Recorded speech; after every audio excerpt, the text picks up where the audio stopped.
Yep.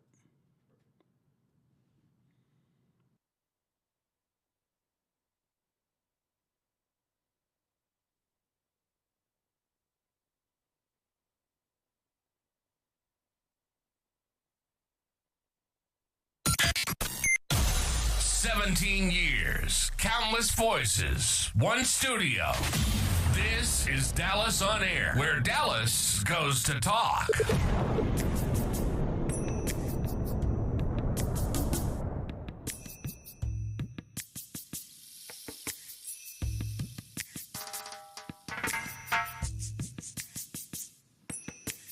Hello, I'm your host, Adrian Carson. Welcome to today's episode of The Groove, a podcast about dance transformationally. That's just a vibe. Welcome to the couch. Today, our sponsor is the flyest station in the nation, flyradio.com, your station for music lovers. Listen live 24 hours on flyradio.com. Download our app from the Google Play Store. For talent or advertising opportunities, please call 773-359-3482. That is DJ Fly Diva. I would like to introduce my guests, my in-studio guest, Miss Trea Lasha from Sultry Productions. Welcome to The Groove. And I would also like to introduce our other guest, Miss Tracy Mayfield Lacy from Faces of Houston. Hey, Tracy. Hi. Hey, how you doing? Good. How's everyone doing today?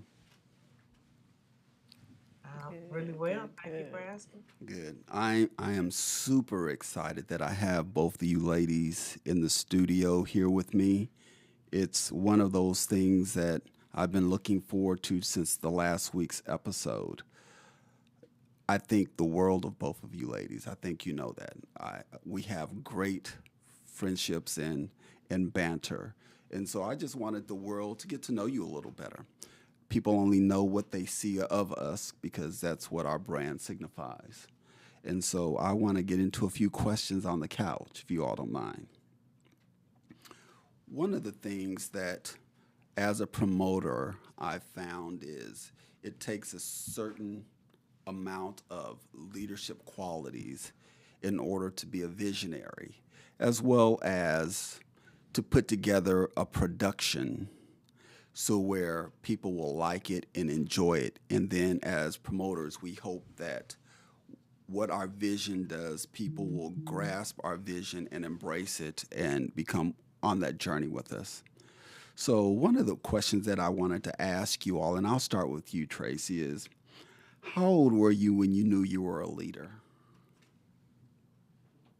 You know, if I have to pinpoint that, Adrian, I would have to go back to a very early age because I'm an only child.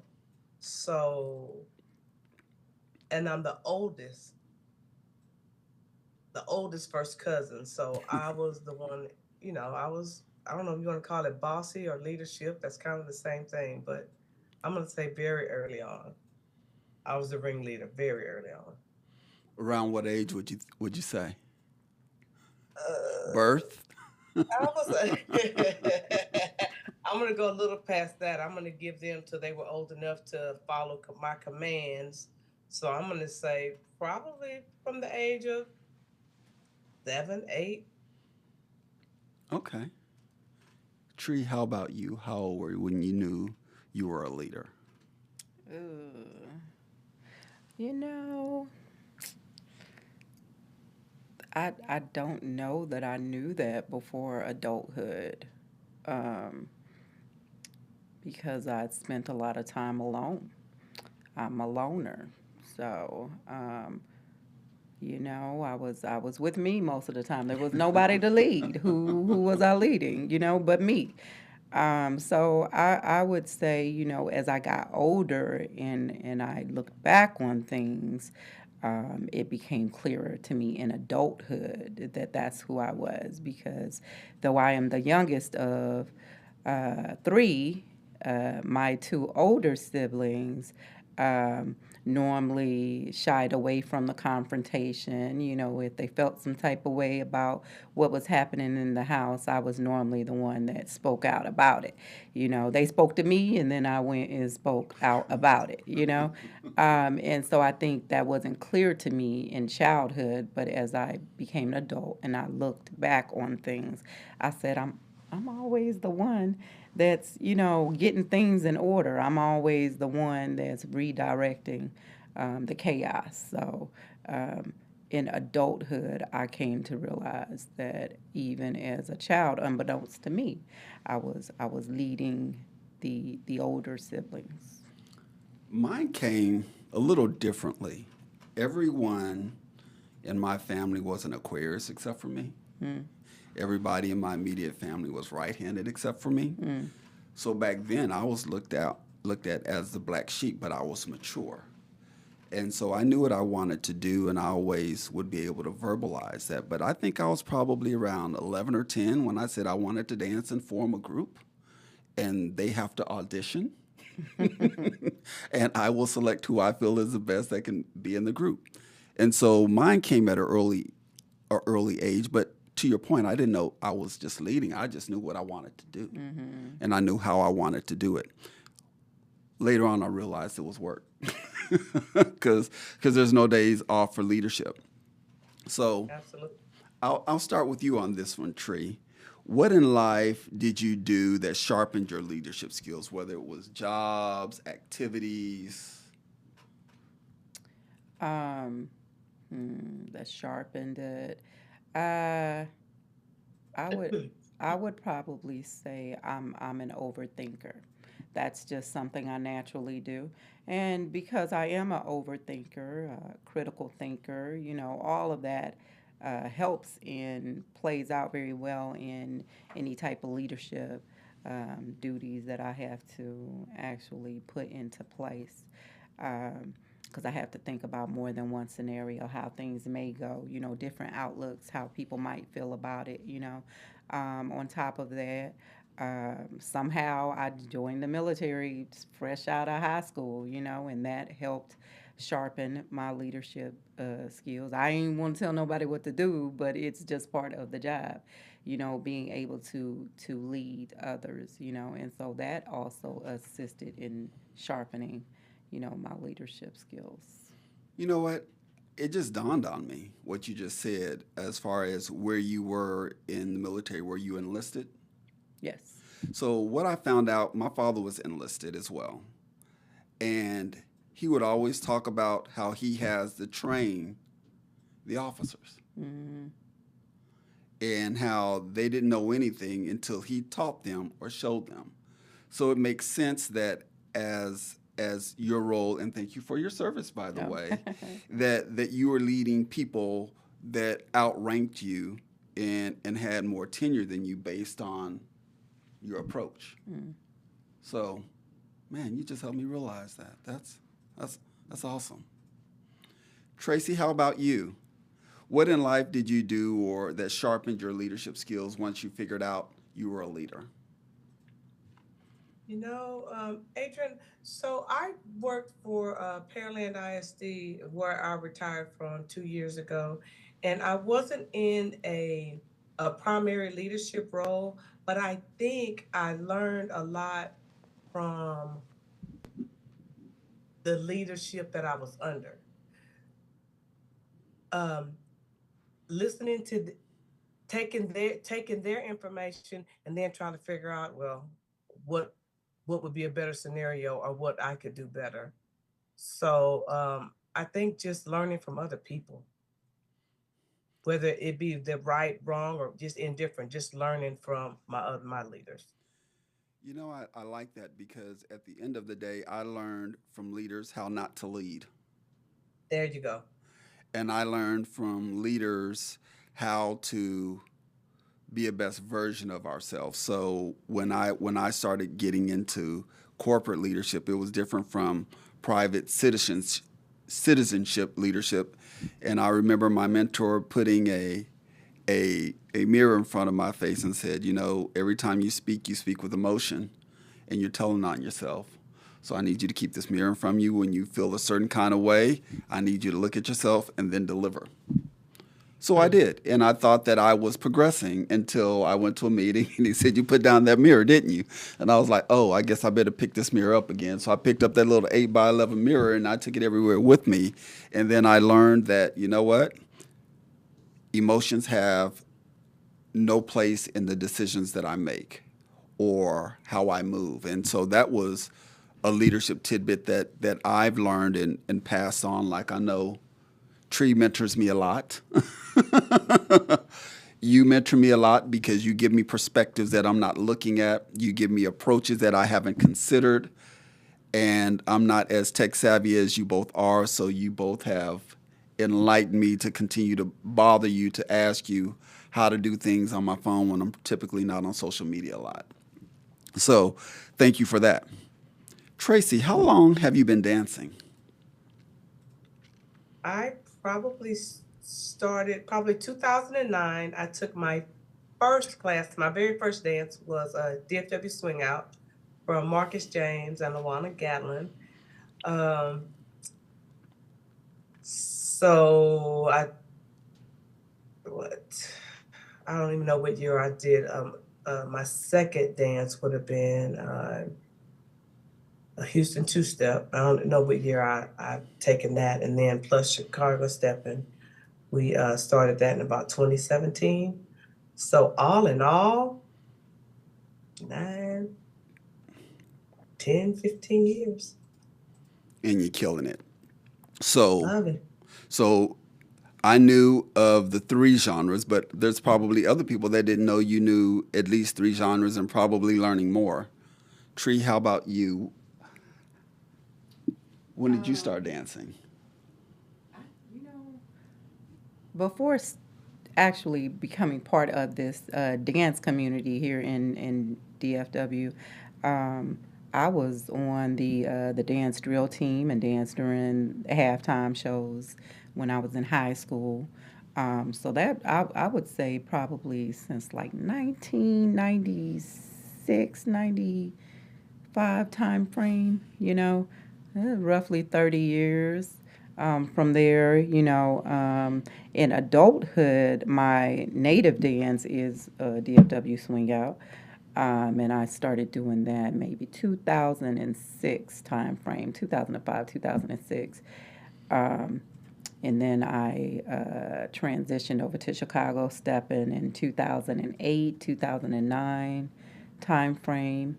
And that's where I currently reside. Oh, and you can walk. Well, I've seen you. I I've seen the beg to film. Yeah, I can move my feet, but I don't really walk. I could dibble and dabble and play with the best of them, but I don't know what I'm doing in that dance genre. Let's talk about you ladies. When you dance, you move effortlessly. Oh, that's sweet. Why do you think that is? Is it just who you are as a person? Is it the calmness that resides in you?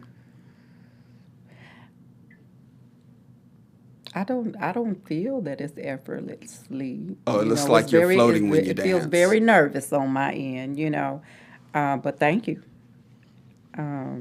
I think a lot of it has to do with confidence, though. Depends on, whether or not you have confidence in that dance yourself. I feel that a lot of times when not to make this sexual, but when you feel sensual in the dance, that shows up in movement and how you display, or exude, whatever it is that you're bringing to the dance floor. So if you feel sexy and you got dressed and you look sexy, you know what Dion said, I feel good, I play good, Right. I look good, all of that, So I think it's a matter of whether or not that comfort is there, the confidence is there, and whether or not, you feel sexy. Because we want to be sexy as women. Listen, Absolutely. not only you, me too. And I'm not a woman. I want every move I do to be sexy. How about you, Tracy? On But purpose. look, and depending on what song that DJ got in your ear hole, that's got a lot to do with it Yeah. too. The way you're moving on the floor. So kudos to them. Ooh, yeah, we're gonna get into that. So, Tracy, tell me, when did you notice in the industry that you wanted to be a promoter? I think when I noticed that there was actually nothing here.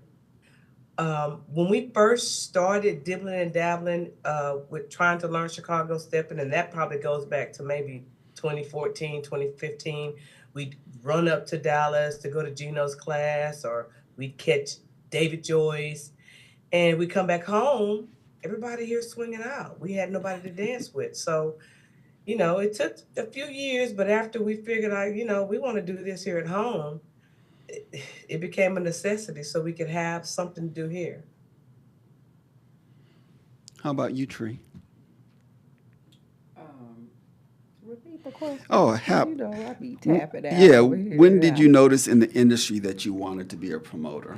I think it was just by mistake. I don't think that it was anything that I was looking to do. I think I just looked around and I would go out to some of the events, and I felt like I wanted a certain ambiance when I would go out to dance. And oftentimes the events that I was going to, I felt like they were lacking that ambiance at the time. And and I also noticed that I hate to be the one to talk about the elephant in the room. Some of the women, some of the people were not so friendly when I would go out. And I was like, I really wanted to be a comfortable space. I wanted to be a welcoming space. I want everybody to feel comfortable and feel greeted and feel welcomed. And on top of that, I wanted the ambiance to be a certain ambiance. And that was probably maybe about, I'll say, at least 10 years into me Chicago stepping and going out within the community. At that point, I felt like it's something missing. And that was when I decided that I wanted to step on the promoting end of things to see if I could offer something different to the community. That was the same for me, but a little different. I was wondering how I can blend the genres of dance that I knew. And so I had the vision, but believe it or not, one of my first calls was to Devin and Tommy. And because Tommy at the time had Studio 103, and I asked him, I said, hey, do you think these two concepts could work? And they're like, I don't know, it might work. You may want to try it. And so I tried it. 2 parties under one roof came to fruition. Some 9 years later, we're still doing it. And I wanted the same things. I wanted the ambiance of making sure that I felt welcomed and that people were coming to have a good time that was stress-free, pressure-free, didn't care what type of dance you did, as long as you came and had a good time. And then at the end of the night, you can take those photos that we were given just to provide an experience that you can download to capture memories. So it's funny how what you all are saying, we all align with one another. We wanted a different experience. I know that I was late to the party in providing food. and Tree said, sir, is exactly what she said. Sir, you might want to look at changing your format. So you can meet the people on what the people are expecting. And I listened. Again, that mentoring. And I did it. And it made the world of a difference because my crowd was getting a little light. And because they had a certain expectation because other events were providing some form of food. So again, the mentorship and the sharpening, people don't know this, but they know now. And that's why I wanted you ladies to know that you are beasts in the boardroom and giving somebody like me the insight that I need to help me be successful. So What were the obstacles? I'll start with you, Tracy. What were the obstacles you faced or had to overcome in a man-saturated field of being a promoter and stepping out in Houston and saying, I'm going to do this because it needs to be done? You know, oh, what happened? Sorry, I lost you for a moment. Oh, that's okay. Yeah. I wish I had. I mean, I don't have a bad story because if there was nobody, there wasn't anyone here putting on any events for Chicago Steppin'. And so, and I'm even late to even calling myself a promoter. We were just throwing a monthly dance because we had nowhere else to go. So,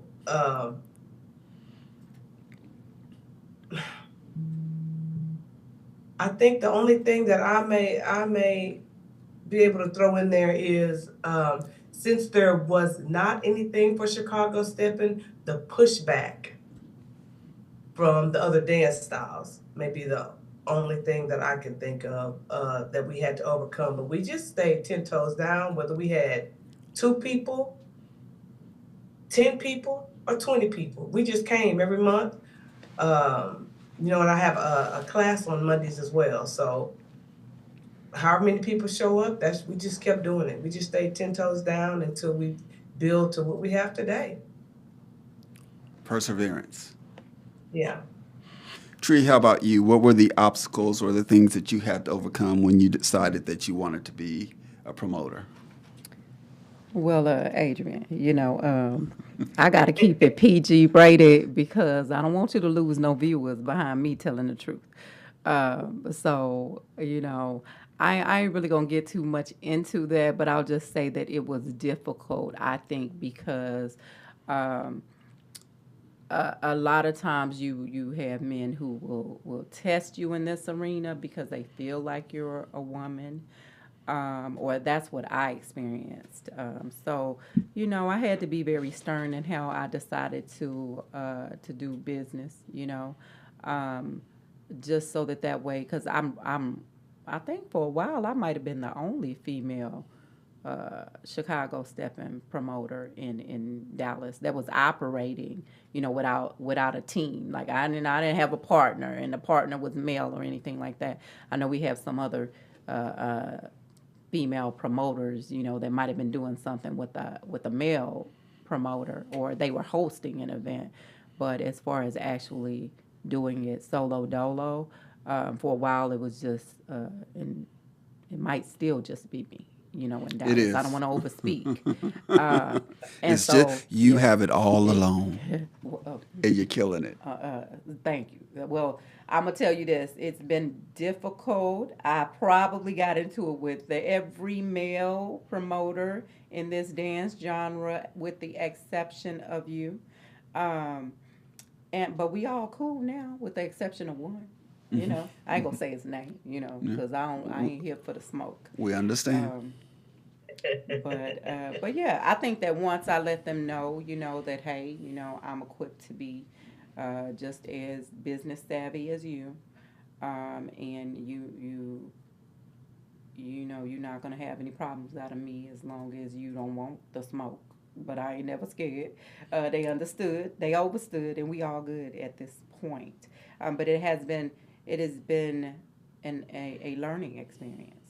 It's been a learning experience. Definitely a learning experience. Yeah, I can definitely understand that. And I'm a man in this business that every day is a journey, and every journey has to be conquered. And so people don't want us to succeed. As visionaries, people don't want our dreams to come true. But we provide, like you all shared, an environment, an atmosphere of inclusiveness, kindness, friendliness, and everyone is there to dance. And that's all we care. As long as you're there to dance and have a good time, I know that in none of our events there's ever any drama whatsoever, because as promoters, that's not who we are as people. So I'm excited about that. Tree, now you have one of the best brand names. Do I? Yes. I wish I would have thought of it, but I did not. So, how did you come up with your brand name of Sultry Productions? Well, I ain't gonna tell y'all my government name because we're not here for that. But Tree is in my actual name, so people call me Tree for short. Sultry came along just because Tree is also in the word sultry. But more than anything, outside of dancing and everything else, what was going on in my life at the time, I was battling a gynecological cancer, and I stepped away from dance very briefly. And I remember thinking, I don't feel sexy anymore. I remember thinking I didn't feel like a woman anymore. And just all of this negative talk to myself because I had experienced this battle with cancer. And then I just came to one day and said, why don't you still feel sexy? Why don't you feel still like a woman? Mm-hmm. You still got it, girl. And so just in having to, speak that confidence back into myself. I thought about all the rest of the women who might be part of the dance community who just might not feel like their dance is sexy, just because they lack the confidence or whatever, And part of my branding at one point was teaching, and that was what I taught women when they would come to my class. If you don't believe you sexy, then who do? Right. If you think it, you are it. And so I am sexy. They are sexy. And that's where the whole Sultry Productions came into place because if you believe it, you will exude it. And my events want to be sexy. They are sexy. You should feel sexy when you walk in the door. We are sultry, grown and sexy, extra smooth. And we want you to be extra sexy, extra smooth on the dance floor. So Sultry Productions was born. Amen. I want to take a drink to that, and I don't drink yet. I want to light up a cigarette, and my asthma gonna make me fall out. Because the way that you move embodies all of that. It's like when you're dancing on top of pillows. It's smooth, it's soft, it's delicate. Timing is precision. The look is the look. Everybody knows the look is the look. Thank you. How about you, Tracy? How did you come up with your brand name? And are you alone in your brand? Well, I am, but when we started out, myself and Keith Perry started out taking lessons. We would fly in Jock Sanders um, every other week to teach us how to Chicago step and further teach us how we can teach other people because we didn't have the money to just keep going, back and forth out of town. So it was cheaper to get him to come here. So we did that for probably 6 to 8 months, and we started a class. We still hadn't put much thought into a name, and then somebody just said, "Well, what are we going to call ourselves?" Because we were going to these events, and they were the such and such steppers, and the this steppers, and the that steppers. So we thought about it, and we knew we wanted to have the Houston skyline in it, and then there used to be a club way back when called Faces of Houston. And somebody said that, and we put that in the skyline, and we are Faces of Houston. Hmm. That's timely. I came up with Groove Theory Dallas because through my dancing career, professional than non, when people saw me dance, they're like, man, you groove so smooth. Pretty Toya, which some of you all may know, said, man, you move smooth as silk. And I love the way you groove. And that's my sister. I love her. So shout out to Pretty Toya. But it just said, okay, if I'm the groove, and there is a theory to the way we move, and we are in Dallas, it only makes sense that I name my brand Groove Theory Dallas. And so it came from some of the things that you shared, representing where you're starting your brand from or initiating that from. It also comes from the sultriness and how you move.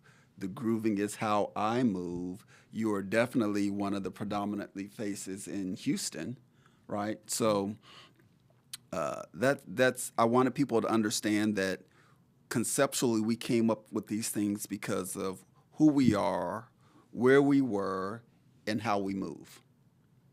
Right. And I think that all of our brands are significant in that way. So let's talk about the factors that go into decisions of who we select as DJs and hosts of our event. Now, I know we're going to have some fun with this one because we all have some perspective. So who wants to go first? You Go want? ahead, Tracy. Go ahead, Tracy. So mine has gotten to be really easy. Once upon a time, um, you go down, you see where all these birthdays are, and if it's a DJ and his birthday is kind of in that month, that'd be nice to have him come in. What's the weather like? Is it a DJ that's from up north? Are they from a southern state, somewhere with all that's out the window now? So it's you look on Southwest Airlines and let's see what flights are inexpensive. Oh, Atlanta. Well, let's see who we can get from Atlanta. That's what it's almost come to because it's just gotten so expensive to get your talent out, but you got to have them. Yeah. Tree? Or you want me to go? Oh, go ahead. Go ahead. You got For me, it was about loyalty to the local area initially. Uh, I wanted to give local DJs that look like me an opportunity to have some consistency and build their brand as well as their DJing and give them an opportunity to cater to the local crowd. And I did that ooh, for years. I would keep the same DJ. And then I noticed that, the crowd was wanting more. They were wanting different type of DJs and different skills DJs. So I looked over to my right and I called Tree and I was like, hey, what do you think? And she gave me some great information. Hey, you know how you stay at a party too long sometime, and I understand. Enough said. So I started looking at that. And I didn't travel a lot for events because of all the other things I had going on, but I noticed that when I was having an event and someone else in another city or state was having an event, there was almost literally nobody at my event because all of these people were traveling to go to see these DJs with names that are synonymous for being great DJs, reading the floor, great musicality, musicianship, and people wanting to dance with their format of music. And so as I started understanding that, obviously with consoling Tree and a few other people, I'll speak to T Lady Tika. I asked her, I said, hey, I'm looking for DJs. Do you have anybody that you recommend? And she did a contest, I'm not saying for me specifically, of DJs doing mashes, mixing multiple songs and going on her page. And so she started shooting me these names of, hey, these are DJs that if I were going to do something that I would recommend. And so I went down that, and obviously I was conferring with Tree and a few others of these DJs. And I said, you know what? I need to change my business practice to bring the type of DJs in that people are going to travel to go see, and keep all the money here in Dallas, and continue to build and fortify the community. So I started looking at those DJs and I started signing up those DJs, and I found out that Southwest is the preferred airline for the DJs. Southwest, I'm not going to say too much because you're not paying us yet, but because of how they can travel with their equipment without extra cost, as well as affordability for promoters. And so I just started bringing in these DJs, and everybody started coming back to the city and not going out as much and coming to my events or my sets, two parties under one roof. And I said, you know what? I'm going to keep these DJs in rotation on a roster. So all of my DJs are filled out all the way into December. I already have those commitments on the swing outside as well as the Chicago stepping side. And I had to learn to alternate DJs because DJs started getting complacent and complicit. And they weren't grinding anymore. They weren't trying to make the floor move. I didn't care if it was, to your point, 2 people or 300. I need you to groove like it's a standing room only, and I need you to be hot for those people that paid to come and support us. And so not every DJ has that aggressive mindset or the mindset that, you know what, I only see 3 people and I'm just going to give them something. No, I need you to make it hot. So everybody says, you know what, it may not have been a lot of people, but we didn't leave.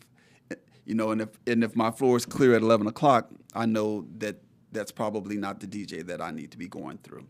And then to speak on the hosts, I don't like talking a lot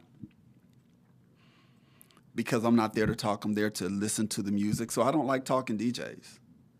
It's okay when we have a few announcements. It's okay when you're testing the room, you're feeling the vibe and all of those other things. But I don't like talking DJs because I don't need to be pumped up. I'm a whole grown man. And all I want to do is groove and create memories. And so when you notice the DJs that I hire, they speak a little bit to check the pace and the tempo of the room, but they're not talkers. They let their musicality shine for them. Tree, how about you? What do you take into account in determining who you bring as talent or use as talent as far as your events? So for me, it's a few things. I look at whether or not, if I'm using a local DJ, I look at whether or not that local DJ is part of the community. Like, do we see you out? Ooh. Are you at other people's events? Do you come to my event? You know, that's important to me. Do we see you? Do you actually dance with people when you come out? You know? If I'm going to book a local DJ, you're more likely to get booked by me for a Sultry Productions event if I see you at a Sultry Productions event when you're not booked. So that's important to me. Do I see you out at other promoters' events? Are you really part of this dance community, or do we not see you for years until you get booked at somebody's event? That's important to me. If I book a DJ who is not local to the community and is flying in from out of state or out of town, it's important to me whether or not you have a following, so to speak. Do people want to hear you play? How do you play?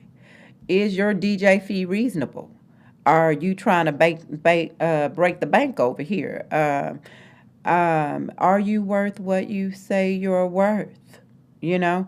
If your DJ fee is $500, then you better be playing some good music, sir, ma'am, because I got to pay your DJ fee. I got to fly you in. I have to put you up. You know, I got to feed you. You know, I'm going to get you some drink. So I'm just saying, you know, I have to, right, I have to say, is it worth the dollar bill, you know? Now, if I know that you're going to bring out an additional 25, 30 people, you know, then you might be good for it because you pretty much paid your own DJ fee. I have brought in some DJs from out of town who brought a group of people with them.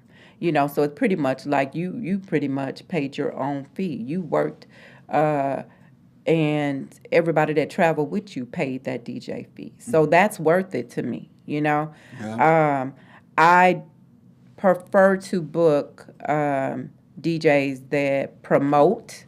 It is not part of your job duties to do that, but you're more likely to get booked by me if you share the flyer, if you promote the flyer, if you promote you're going to be at this event. I look at things like that. it's important to me. It's not a necessity, but or a requirement rather, but you're more likely to get booked by me if I see that you provide that as well. And then also, who gets booked sometimes is determined by what else is going on in the community. What are the other promoters doing? Are there other events that are happening that week? Did this DJ play for another promoter within the last 2 weeks? Because I don't want to keep booking DJ Too Hot, so to speak, when DJ Too Hot has been at everybody's event DJing in the last couple of weeks. Because I want to be able to give the community a variety. I don't want them to be like, dang, DJ Too Hot playing at everybody's event this month. So that's important to me too. One of the things that you shared with me, Tree, was we get a lot of DJs and Tracy reach out to us that I've never heard before.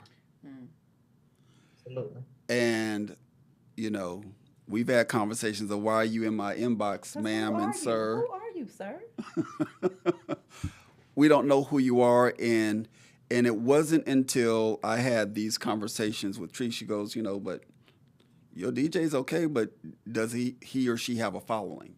Are people looking for them, and are they checking in and saying, hey, I'm on my way to Dallas for Sultry Productions or Faces of Houston or Two Parties Under One Roof with Groove Theory Dallas?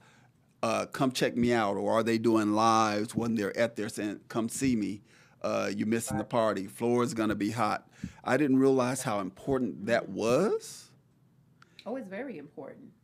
It's very important. It's also important whether or not, and this is kind of going into the next question, but it's important whether or not that DJ has a reputation that is on the negative, because that also can affect your brand, So you want to look at things like that as well. Is this individual out here, creating chaos within the community, because that's important too. Right.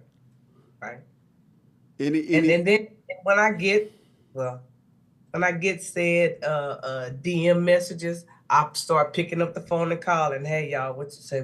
Or promoters, hey, what do you know about such and such, such and such? So I call around and do a little homework before I. Yeah, you got to. Yeah, that was one of the things that was very alarming for me is you don't reside in our community. You don't come out locally. Yet you don't support any of the promoters that I see out, because if I'm out of state and Tree has a set, I'm booking my flight to get back to support her, period. And when I'm in Houston working football games and Tracy doesn't know I'm in town, right? I pop in, we hang out, we have a lot of fun, and we end up going to breakfast, kicking it for another 2-3 hours, knowing I have to get up and get on the road. So you all are the family that I have, but you're the ones that keep me covered and keep me in the know. And so I just appreciate that for you. And I want to say this to you, Tree, or share this with you and everyone else, because I don't want to glaze over it lightly. As a leader, and through the things you've been through as a cancer survivor, the perseverance and the resiliency that you went through just to get back to this steady state, whereas that's what I do for a business, and people know that. My mom died of cancer. Godfather died of pancreatic cancer. Praying for one of the owners of my studio, Robert, love you, Nelson and Adele. They don't understand the challenge that goes with that.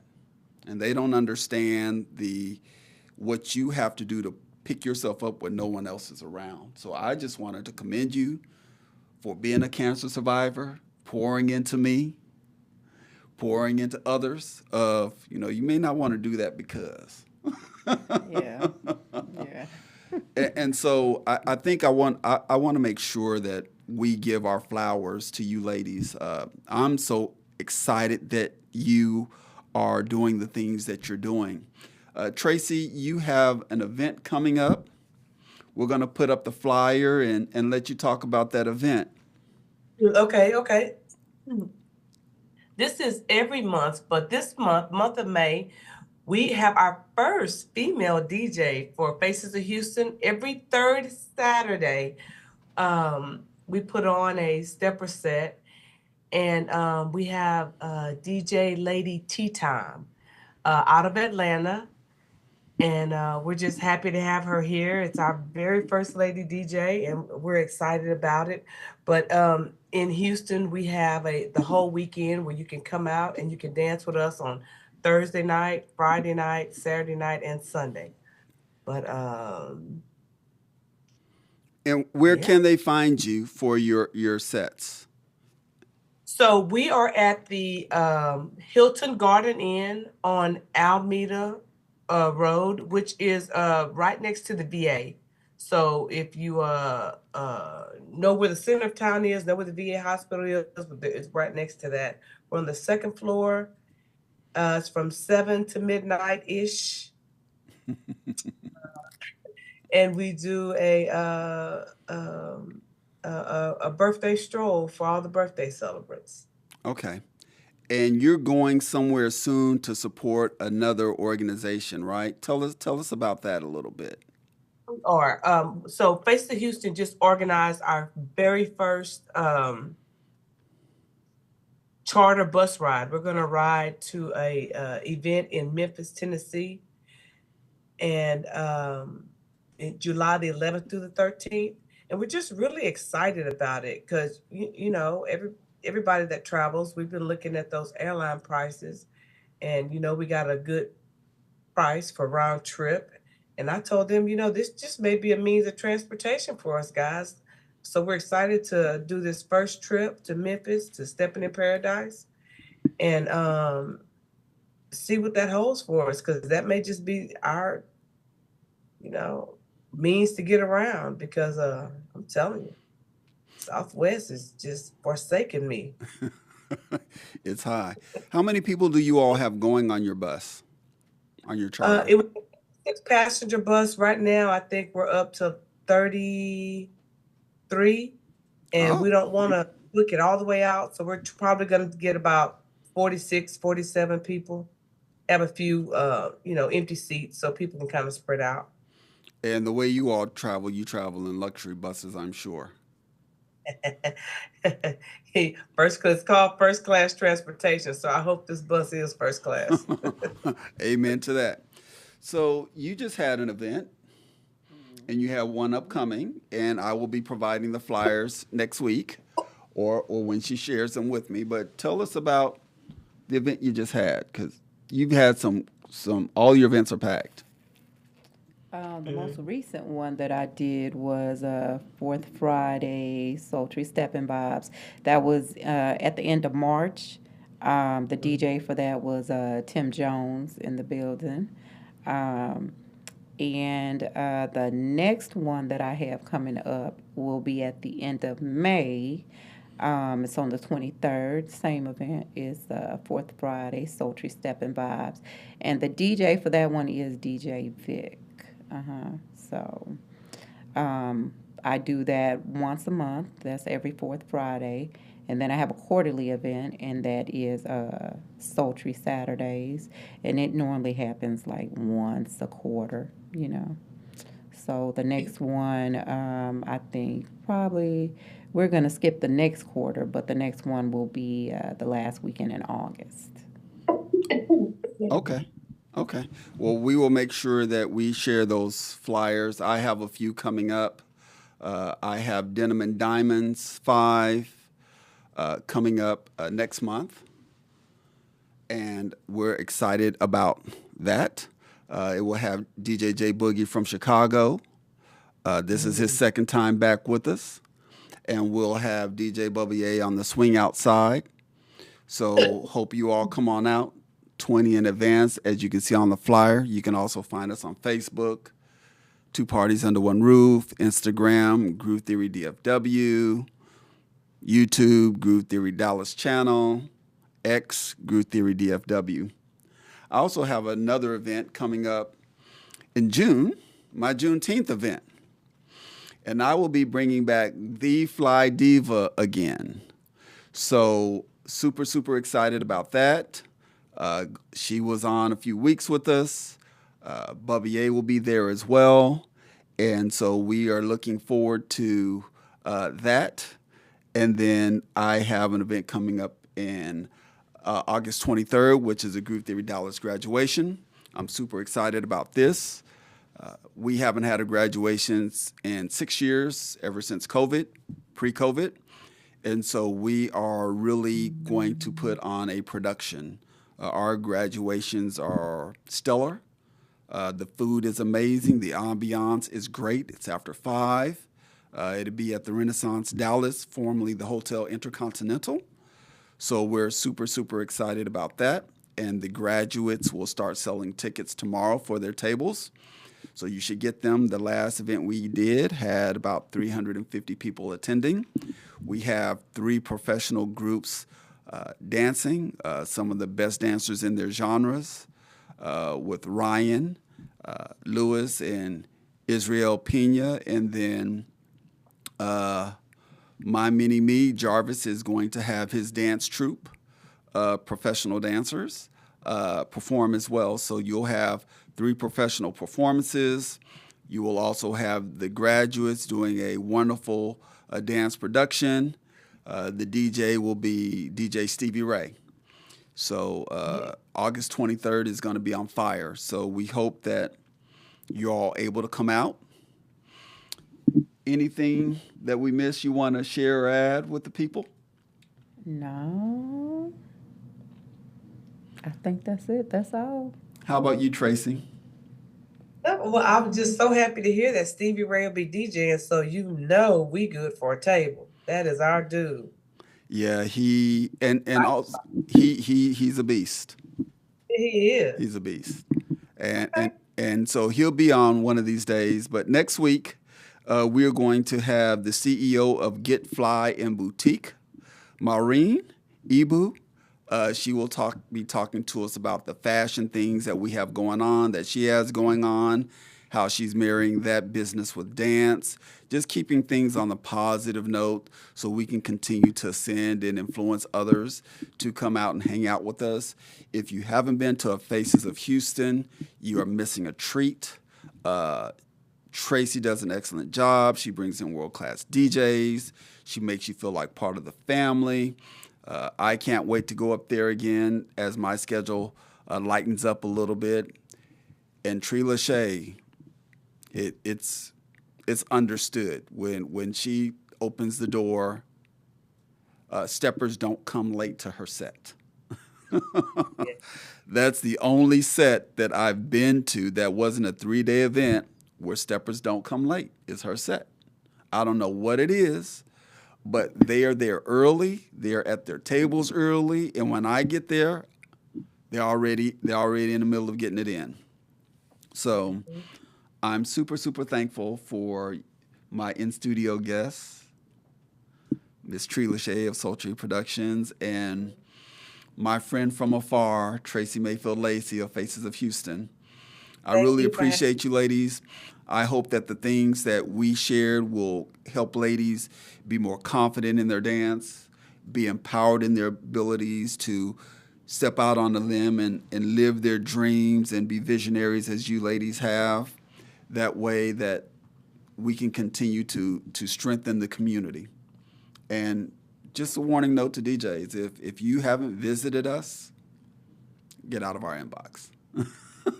I don't hire DJs that I haven't heard. So we want to thank you for tuning in to The Groove. Thank you for hanging out on the couch. We're super excited that you joined us. We do have sponsorship available, so please reach out to me, Adrian Carson, or you can email me at groovetheorydallas@gmail.com or hit me up on Facebook, Instagram, or X, or just call my cell. So thanks again. Until we see you again next week, God bless and be good to someone. Make a difference.